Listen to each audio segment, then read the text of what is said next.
Hello and welcome. In this video, I'm going to show you how to sell your screenplay.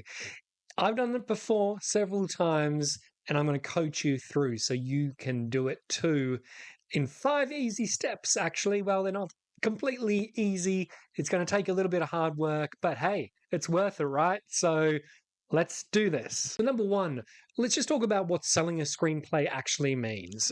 And this is very important because some people might have some misconceptions that when I mean selling a screenplay, you send the screenplay to somebody and they buy it and you get a big fat check right off the bat. That's actually not what happens in the majority of circumstances. Yes, you might have heard stories of studios picking up a screenplay and paying 6 figures, 7 figures, those kind of things. That happens extraordinarily rarely, and even that might not mean that money's getting paid up front. What we mean by selling a screenplay is that you enter into an agreement, and in that agreement, you get an upfront fee, which is the option fee, which is usually a percentage of the purchase fee. That big check, the purchase fee, only comes when the film is actually made. Sorry if that's bad news to you, but that's how the system works. No one's going to give you 100,000, 500,000, $1 million for a script they don't know if they can actually make. That just doesn't happen. Also, I want to just take this moment to make a clear differentiation between an option agreement, which is what we're going to be talking about, and a shopping agreement. So a shopping agreement, just to clarify this, is an initial agreement. It's like a smaller step that you have with the buyer, usually a production company or producer, and it just gives them permission to represent your work to the marketplace. It's like a tester of the relationship, a tester of the viability of the project. I'm not a big fan of shopping agreements. I think if a producer believes in your work, they will commit to an option agreement. They will pay some money up front, which is the option fee. A shopping agreement is much shorter. It'll only be like 6 months. You won't get any money up front. It's still a legally binding agreement. Should really have somebody look at it. You potentially have to pay for a lawyer to enter into it. Too often I see just, producers picking projects up with shopping agreements and then, getting the writer to work on the script, do rewrites for no money, which you have to do anyway. Like realistically at the start, you got to do a lot of rewriting for no money. But they take your project in a particular direction, you do all this hard work, and then they're like, there wasn't any kind of interest in the marketplace after 6 months. And yeah, hopefully you've got a better script at that point. But, realistically, you're not that much further along in the process than you were before. So I think if you're looking at doing a shopping agreement, take into consideration who that producer is. If they're a big name producer or somebody's got some significant runs on the board, I'd have some reservations around that. They've got the finances to enter into a proper agreement with you, unless they're, perhaps like a smaller producer like I am, and I don't have the means to enter into a bigger agreement. And there's a real rationale for not going into an option agreement straight away. Then maybe perhaps in those kind of circumstances, you go, okay, look, I believe in this producer. They really believe in my work. They just can't fork out the $1,000, the $10,000 option fee. So I'm just going to go for a shopping agreement. Then, there are always ifs and buts with all these kind of things. But for the purposes of this, about selling your screenplay, we're talking about option agreements. Now, number two, the thing I want to talk about is who actually buys screenplays. I see a lot of talk online, people asking questions like, how do I sell my script to Netflix? Or how do I sell my project to Disney? Well, the reality is that you're not going to be doing that to start off with. The person who's actually going to buy your screenplay in most circumstances is a producer or a production company, which is essentially a producer too. So that's what we're really talking about here. They're the people you're going to be targeting. You're going to be looking for a producer to take your project on. Now, number three is how you actually find this producer. And the very big thing here is to actually find the right producer for your project. So, for example, if you have a horror thriller, don't reach out to producers that have been doing musical comedies their entire career. That's probably not the right fit. They don't have the networks to advance your project forward. They don't necessarily have the interest in your particular project. Now, again, there's lots of variables within that. There are exceptions to the rule, but to try and narrow down your list of people who you're targeting, really try and focus on producers that seem to have a track record in that particular genre, that particular niche, that kind of film. And that's really going to be the most beneficial for you. So the main thing I'm going to be using here to find the right producer is IMDb Pro.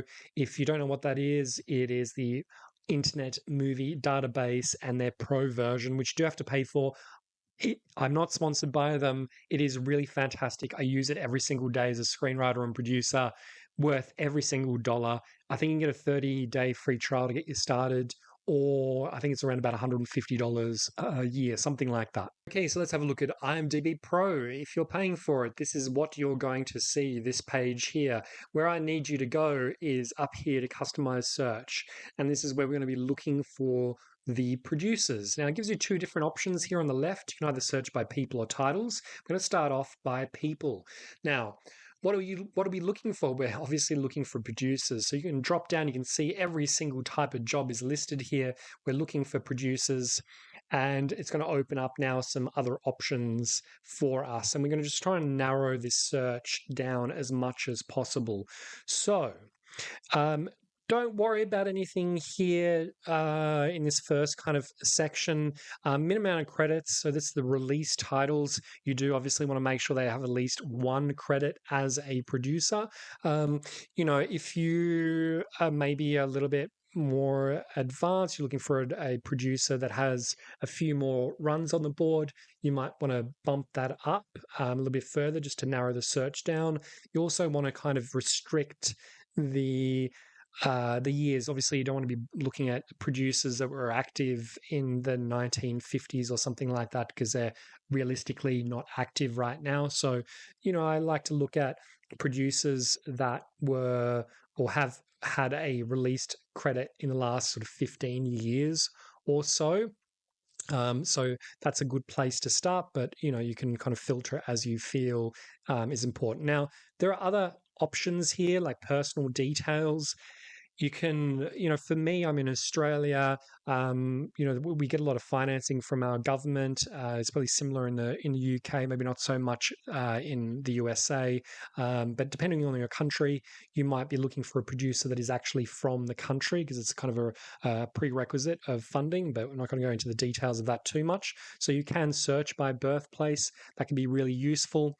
What we also can do is search by gender, race, ethnicity, nationality, even disability. So, for example, I'm working on a project which I'm actually producing as well, that is focused on somebody with a disability.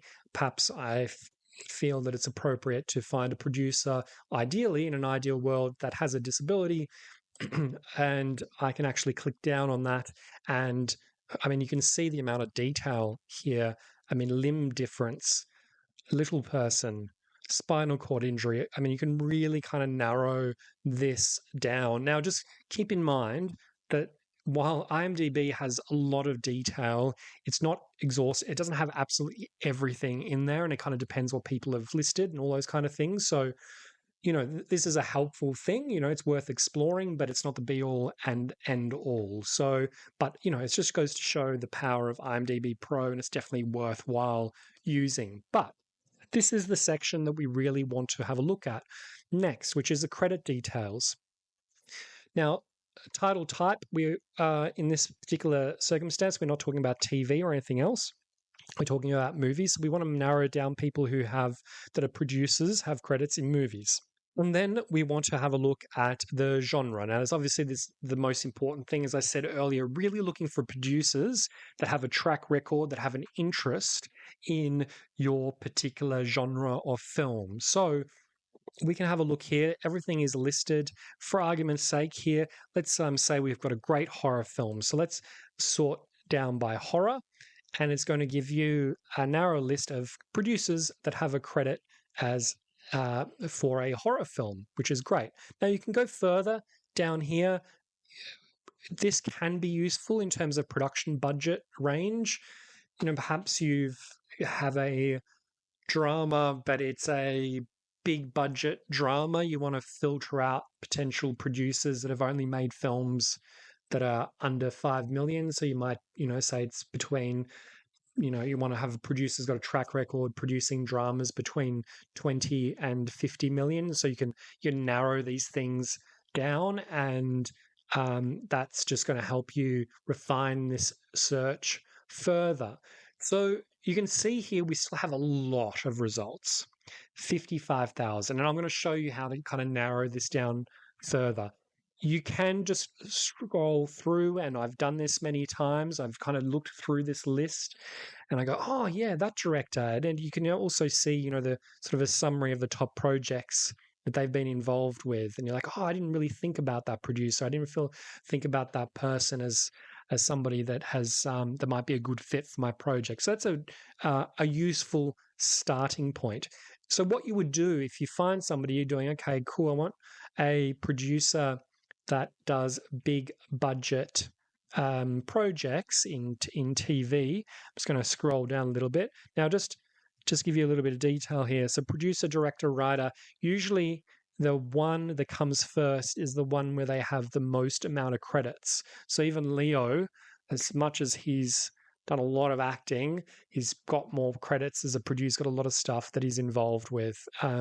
So let's just say Jason Reitman, Thank You for Smoking. He does kind of like, independent, indie films, festival fare, that kind of stuff. Let's just say he is the right fit. We would click on him, and we would then get to his page. Look on the left-hand side, the contact details. We see that he's a producer at Right of Way Films, and he also has an agent, which is another way to potentially get through to him. But we'll get to that, how to actually contact them, a little bit later in the video. So, as we've just seen, we've refined this quite a bit, this list, but we still got a lot of results. So that's not ideal. Another way of going about this is looking for similar films to the screenplay you're trying to sell. So we can already do that in here in IMDb Pro, and I'll also show you another way to do this in just a minute. But you can flick across to titles, and we can see the first box. Which title would you like to find? Title type. We're going to find movie because that's what we're talking about. You'll have the next box, which is genre. Again, for our example, we're going to be using horror. So we're going to streamline this to 43,000. So that's not too bad. So that's all the horror films that are listed in here. And what we need to also do is just to limit this further. So we're going to go a little bit further down here. And we're going to look at this first box, which is production and development status. Now, this is pretty important. We obviously don't want to be looking at things that have just been announced or that are, pictures or a treatment outline or in turnaround. We want to see things that have been released, which is down here. So we can see that there are now 30,000. So we've already reduced these results quite a bit from when we were searching for people, right? So we've got 30,000 titles. Now we want to narrow this further. So we want to look at films that have been released we'll do the similar thing as last time, the last 15 years or so. So let me just go up there and narrow that down. Let's do from January. January the 1st. Let's see what that does. It's trimmed it down to 20,000. Okay, so now there's other ways. I'm not going to go through every possible way you can filter, but again, you can kind of, if you're in a particular country, you might want to search for titles. If I go back up to titles, country of origin, if I'm in Australia, for example, I might want to find films that have been produced in Australia. That would make sense for me. So there's lots of different ways you can kind of narrow this list down. And again, we're having a look through all the different titles, and we're looking for things that'll be a match. So, for example, in this, let's say I have a horror film that is to do with, sci-fi alien type thing.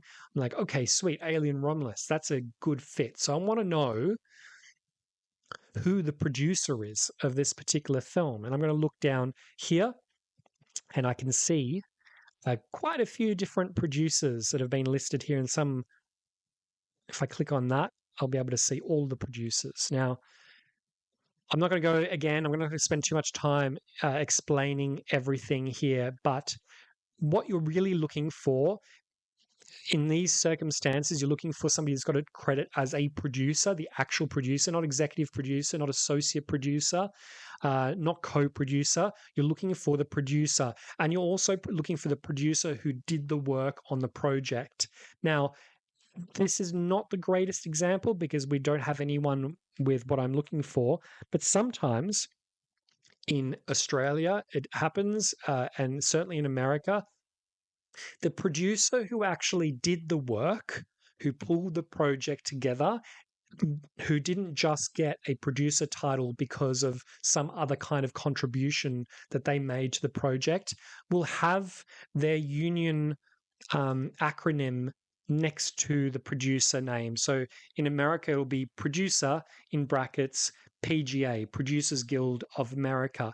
That tells you that that is the producer that did the grunt work on that project, and that's the producer you want to reach out to.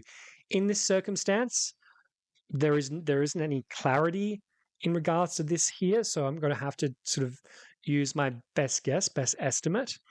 And I can see that Ridley Scott himself is listed down here as a producer. I'm not going to be contacting Ridley Scott. So just use a bit of common sense. He's not going to respond to your email. It's going to be very difficult to find his actual email address. That's going to be a nightmare. But this is what you're looking for, is to find the right producer to contact here.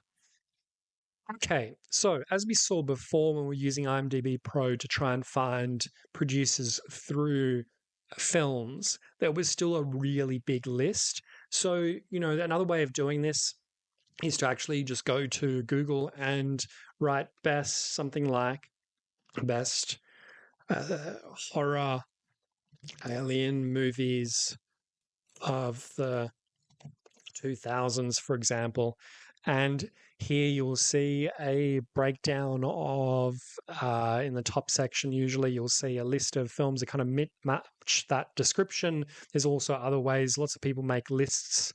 And again, it's about looking at those lists and seeing what is very similar to your film. So then what you do is you have a look at all the films that come up here, and you just try and narrow down and pinpoint a project that seems similar, and hopefully there's a whole bunch of them, right? If you're doing an alien, this is pretty sort of clear. It's done a great job of narrowing things down, but there's a whole bunch of films here that feature aliens. That means that producer of that project might be a good fit for your script. So then we take the title that we like and we think it's a similar fit to our film. We're going to go into the search here. I'm going to find that movie, Splice, and we're going to come down here and we're going to find the producer and go Stephen Hoban. He's the man who produced Splice. So this is obviously an easier one. There's not a whole list of producers that were involved, and we can see that Stephen seems to be the president of Copper Heart. So this is who we're going to be contacting, and I'll show you exactly how to do that shortly. But that's basically how you start creating a list of producers that you will be reaching out to, that you'll be trying to sell your screenplay to. Now you're up to the fun part, how to approach that producer. So the first thing I want you to do is really keep a good track of who you've been approaching, when you've approached them. And look, there's lots of different ways to do this. I'm just going to show you my way. I've created just a very basic Excel document, just starting off with the name of the person you're contacting, the films they've produced, their email address. I'll show you how to get that shortly. The date that you sent the email, the date that you did the follow-up or follow-ups, and any notes. Anything in particular that is appropriate you want to keep in mind, any responses, those kind of things you can put in there. Again, lots of different ways you want to do this, but you probably will be sending out a lot of emails. So just being able to have like one place where you can go back to rather than just going through your emails is really, really useful. I really recommend it. It works for me. Now, how do we find email addresses? So back to our old friend, IMDb Pro, and This is the area, and we see Stephen Hoban again that we were talking about before, that we're hoping to find the details of, his email address. And you can see here they just have an info@copperheart.ca. This is not an email account that you want to email, just their general inquiries thing. There is pretty much no chance that you will actually get a response with this. So, but one thing that it is very useful here is that we do have, obviously, we have the domain name. So that's going to be very useful to us. So, what can we do in this kind of circumstance? Well, first of all, we can go to Copperheart Entertainment. So I'm just going to open that up. And I'm going to have a look here and I'm going to see, okay, that's good. He's got a few people working for him. Now, what I'm actually going to do here is have a look. I'm going to open up some of the other people, and all three of them. I'm going to do that real quick. And I'm just going to go through and I'm just going to see if there's by any chance a listing for the email of any of the other people. This is not looking great for us at this stage. Okay. That's okay. That's fine. So what do you do in that kind of circumstance? Well, go back into our Google and we're just going to start with this. And we're going to see if we get lucky. No, we don't want to do that. There's Rocket Reach. There's those kind of things that do pop up every now and then. I've used that before for other purposes, and it's generally pretty good. If you want to spend money on that, that's up to you. If you come up with something like this and there's not really you don't find anything, well, you might have to just narrow it down a little bit because you never know if by searching for something else. Well, just looking here, it doesn't look like we can find a contact detail for Steve Hoban. Now, that's not the end of the world at all, because what we do have here is the domain name in this corner, and trust me, this does actually work. You just need to start guessing. There's pretty sort of common formats for email addresses. If it's a smaller company like Stephen has, we saw before that he just has like 4 people in his company. It's quite possible it's just Stephen@copperheart.ca. But, just methodically go through and try Stephen.Hoban at. Just go through and try them all. You'll get lots of bounce backs until you don't get a bounce back. And when you don't get a bounce back, you know that you've got the right email address. And of course, just remember in your Excel document or wherever you're kind of keeping track of these things, that's where you want to put all those notes in there. You've tried this email address, bounced, this email address, bounced, this email address, bounced. I just wanted a small note on, if you're approaching a production company, you think a production company is a good fit, whatever you do, just don't email every single person in the company at exactly the same time. Try the best contact, the best fit to start off with. And if you've tried and followed up, didn't get a response, then try somebody else. Don't try them all at the same time. Because if you do get some traction, somebody else gets some traction in the same company, or you get a response from them rather, then, it creates problems internally. And just for that reason, they might just not bother to respond to you. So I just want to quickly see if I can find you okay, don't move. I was just watching this the other night. This is great. Okay. So I just want to quickly show you this. This is a very good example of what I was talking about before. So we can see there are a lot of different producer roles, co-producers, executive producers. You got the line producer. They take care of basically the budget. And we have producer, PGA. So we know Zainab Azizi actually did the grunt work producing this, as did Alex Lebovici, butchering all those names. Apologies to both of them. And we can see Christian, who has a listing as a producer, does not have PGA next to him. So he hasn't actually been doing the grunt work producing. There's another reason why he received a credit here. So Zainab is definitely the person we want to be reaching out to. So let's just have a look at Zainab. And we can see Zainab is the president, left-hand side here, of Raimi Productions. So unfortunately, we don't have an email address here for that particular person at Raimi Productions, Zainab. So yeah, it is. I thought it might be Sam Raimi's company. So we can just have a look. Sometimes assistants actually list their email address. It's always a good person. No, absolutely not. We don't. Um, that's okay. You will find a lot of people actually, not a lot of people, but some people will have their email actually listed there. Producers are probably a little bit less likely. It's a little bit more trial and error. Again, try using Google, see what you can find. You'd be surprised what's listed on there. Otherwise, just methodically go through those different formats. Okay, so now you're up to the actual fun bit, which is emailing that particular producer.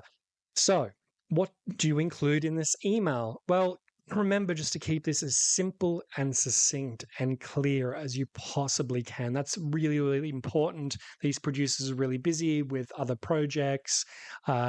Keep in mind that they're also probably receiving a ton of cold emails every single day, every single week. So you just want to be really respectful of their time and make it as easy as possible for them. So just jump straight in. Don't bother with all the fluff. Don't waste their time. You're trying to keep this email as short as possible.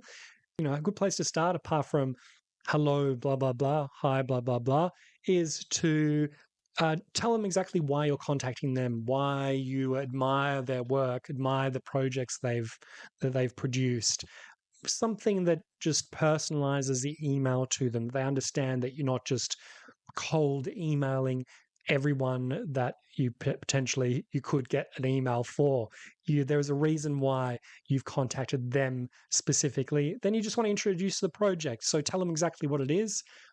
I have a action thriller about blah, blah, blah, blah, blah. And that's your log line. So you want to have a really strong log line. I'll do another video about writing good log lines soon, but write that log line and keep that nice and succinct and strong. This is the selling part of your screenplay, of your email. So it needs to be really, really clear and powerful and strong. Then you just want to have a call to action. Two things you're basically hoping for is either they are going to read your synopsis or read your screenplay. But the best thing to do, I find, is just say, can I send you the screenplay for this film? Could I send it to you? Just keep it nice and simple, clear, call to action, and then finish, get out of it as quickly. Thank them in advance for their time and that you hope to hear from them soon. And then you're out. Now, there are two other key critical things to include in this is obviously, what do you put in the subject line? Well, whatever you do, don't include screenplay to sell or something sort of very clearly salesy. Again, you want to get the person to actually click on that email and read it. Now, yes, some people are cheeky and they include things, just a subject is hello. And probably that producer will click on it. And, I guess, if it works, it works. They're probably not going to hold it against you. But maybe just you could want to use the title of your film or maybe the genre, action thriller or action comedy, or and this is the second part that we'll be talking about, which is if you've got something that is particularly unique about you or the project, an achievement, something that is something that you can use to kind of like sell yourself. For example, the screenplay placed really highly in a particularly reputable competition, then that potentially is the place to include it. So it might be subject line, action thriller, top 3, final draft, big break. If I'm a producer looking for projects, I'm probably going to click on that and have a bit of a read and see what the fuss is about. Again, if you don't include that kind of thing in your title, definitely include it in your subject, in the body of your email. So, in that point of when you're saying I have an action thriller, and then the log line, I have an action thriller that received a 9 out of 10 blacklist review, that kind of thing. So anything to kind of demonstrate to the producer that this is a project of some quality or that you're a writer of some quality. Now, you probably are not going to hear anything back. It's going to be silence from the vast majority of people you email. Don't worry. Don't take it personally. Don't think that means that your idea is bad, that your script is bad. It doesn't mean that at all. silence doesn't mean no, it just means silence. There's nothing else to be read into it. So the art here is really to follow up, and that's why you want to keep track of when you're sending things in that Excel spreadsheet, so you can keep a really good eye on when is appropriate to follow up. So if you just sent that initial email, 2 weeks, 3 weeks is probably an appropriate amount of time to wait before you follow up again. And in that follow up, again, keep it very, very simple. Hi, blah, blah, blah, touching base about this action thriller with this log line. Just wanted to see if you might be interested in having a read of it. Something like that. Just keep it nice and short, simple, and you'd be surprised at that follow-up how many times you actually get the response at that point, because realistically, probably what's happened before that, either your email wasn't read originally, or maybe the producer read it, had a look and went, oh yeah, sounds interesting, but it's right at the bottom of their priority list for that day, for that week, and that little prompt will get them to respond to you, hopefully. Now, you might have to keep on following up regularly, and obviously you want to be respectful of that producer. If they do respond and say no thank you, then thank them for their time, leave it there. If you still haven't heard, just keep on following up. The stars need to align with these kind of things, so please don't be discouraged if it takes months and months and months. I mean, I've sent scripts through to production companies, and it's been a year later that I've heard from the production company, and that's part of the industry. The industry is painfully slow. So you get a response, and well, what now? Well, probably what you'll get is an email saying, hey, sounds interesting. Can you send me a one-pager or a synopsis? Or they might even ask you for the screenplay. And so that's, a really good indication that you need to have a one-pager synopsis ready to go. You don't want to be in a situation where you get interest from a producer and you're like, yeah, cool, I'll get back to you in a week's time when I've actually written that synopsis. So before you actually send the emails out, have it ready to go, a concise summary of your screenplay. Send that through to them, again, with a nice, short, polite, professional email. Or if they ask for the screenplay, even better, send it through to them. Now, again, don't expect to hear back from them straight away. Maybe you will, maybe not. It'll take some time, especially if they're going to read the screenplay. And also keep in mind, a lot of these producers won't read not a lot. Some of the producers, I should say, won't read the screenplay themselves to start off with, especially if they're in a bit bigger production company, more reputable. They're going to get a reader of some kind, 2-3 readers, an assistant to read it. And if it meets a certain standard for them, then they're actually going to read it themselves. Or in the case that you have sent them a one-pager, then they're actually going to then request the screenplay. So that's the other way that it might happen.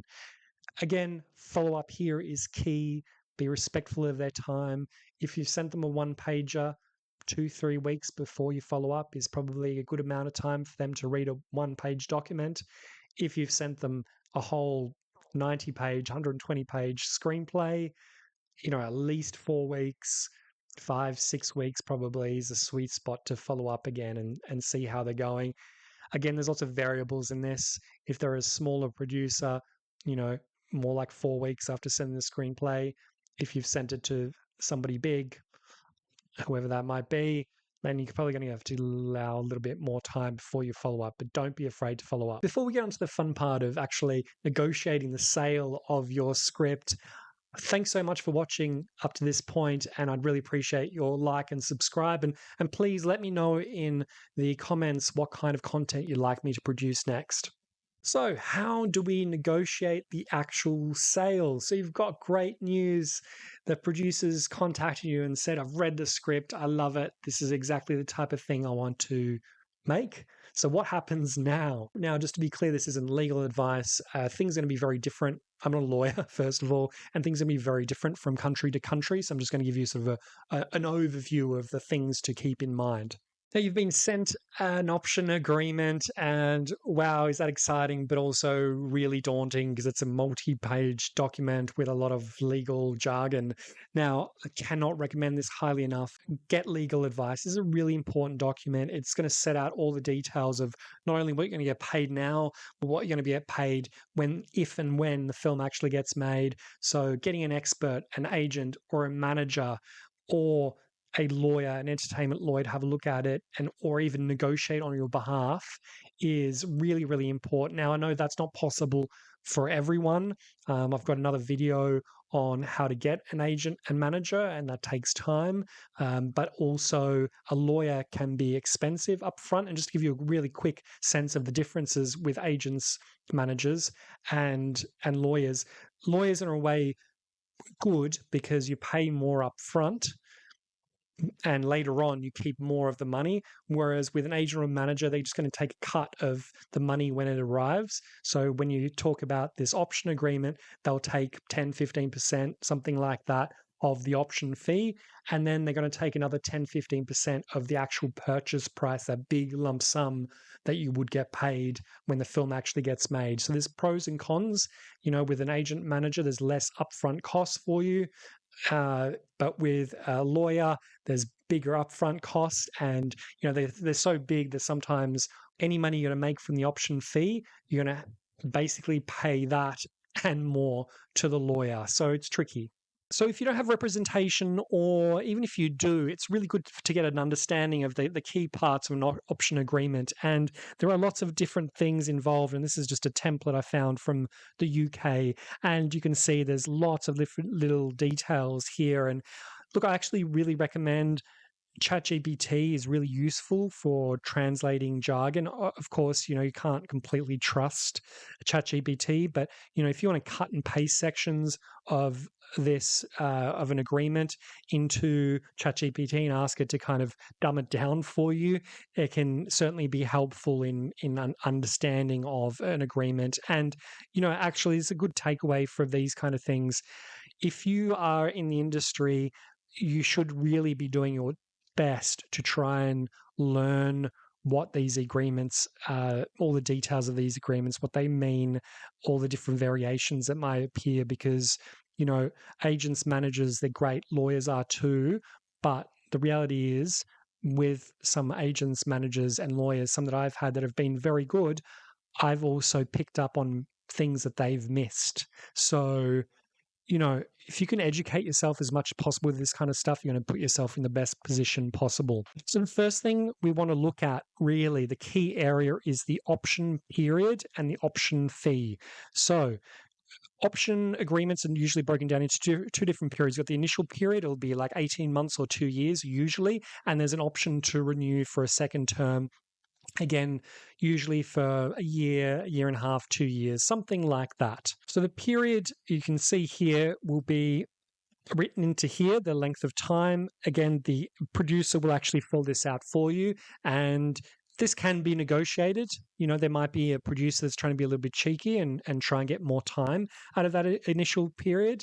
But, in most cases, it's pretty standard. You should see about 18 months here, realistically, maybe 24 months at a push. Now, the big thing is the amount of money that you will actually get paid when you sign this contract, which is your first option fee.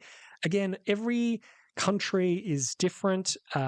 If it's not an independent film in America, then it's usually 10% of the purchase price. And so it's a kind of a fixed amount, 10%. Whereas in Australia, for me here, there's no fixed amount. Sometimes people will try and get away with an option agreement where they only pay you $1 or $200 or $500. Certainly in Australia, those option fees are much smaller. $1,000 is good in Australia. We just, our budgets are much, much smaller. Our producers earn a whole less. So, you need to be realistic about that. If you've got a big time producer who's trying to get away with giving you $1, then there's some red flags there, I would say. But, lots of variables with these kind of things. But yes, this is the amount that you will get paid. And when you sign this contract. So this is a thing to get excited about, to negotiate. and we'll talk about where you can find information about these things in a little bit. Further to that, you have the second option fee. Usually it's the same amount. Again, perhaps more. Yeah, usually it's more or about the same amount, and then it should be about the similar sort of option, a similar period as the second option. So the next part, which is the thing that is the most exciting, is discussing how much you actually get paid when the film gets made. And that's in this section, payment. And you get paid this amount usually at the start of principal photography. Again, there are very, very, very rare exceptions where you get a large amount up front, basically a signing fee that's much bigger than the option fee. But these are extraordinary rare circumstances, so just forget about that. But this is the exciting amount, the 50,000, 200,000, 400,000 amount that will go here, that if the project gets made, you will get paid, minus any agent, manager fees, taxes, all that kind of stuff. But that will go here. So again, these things are different from country to country. So I don't want to get bogged down in too much detail, but usually the amount you're getting paid at the start of principal photography, the purchase amount for your script, is going to be worked out as a percentage of the budget. Now, usually ballpark is around about 3% of the budget. That doesn't mean that if the film is made for 100 million, you're going to get 3% of 100 million. That would be amazing. But what you'll usually find in this area is some kind of ceiling, a max amount you can earn, and also a minimum. So it might be a minimum of 100,000 with a maximum of 300,000, for example. Now, the next really important part is the bit that we find here, which is your share of the producer's net profits. Usually this is around, between 3 and 5%, something like that, of the producer's net profits. And what that means, net profits, is after all the investors have been repaid, all the expenses have been paid, and the net profit of that particular producer that you're signing this agreement with. So keep that in mind. It's not a percentage of the profits of all of the producers. It's the producer that you're signing this agreement with. And this can be a significant amount of money, especially if you're doing like a low budget feature film, like a horror or something like that, that potentially has really high returns. It could actually be way more that you earn initially at time of production. So really important thing to negotiate. Try and get as high a percentage as you possibly can here. If they try and offer you 3%, 2% to start off with, really try and negotiate that higher. Now, the final important part in this is your credit. How will your name appear in this film at the start, at the end? Usually this is quite boilerplate language, but you obviously just want to make sure it is boilerplate language. Here, you just want to make sure you actually are getting a credit and that your name is correctly written here. You can also discuss whether or not you want it to be written by or screenplay by. That shouldn't be a hard thing to negotiate. Anyway, that is the last of the very important things in this document. Now, how much can you expect to get paid? Now, I can't highly recommend enough that you have a look at the resources that are available in your country at your guild that represent writers in your country. There are different standards of membership. There is some information that's publicly available in the country. For other types of information, you have to be a member. In Australia, even if you haven't got any credits, you can be an associate member, which costs a little bit of money, but there are a lot of valuable resources that come to you if you are an associate member. If you want to be a full member, you need to have runs on the board, actually sell something. America has its own requirements as well. What is really incredible, though, this is the Writers Guild of America, as you can see. They actually show the minimum requirements, the minimum payments that a writer is due for a union agreement.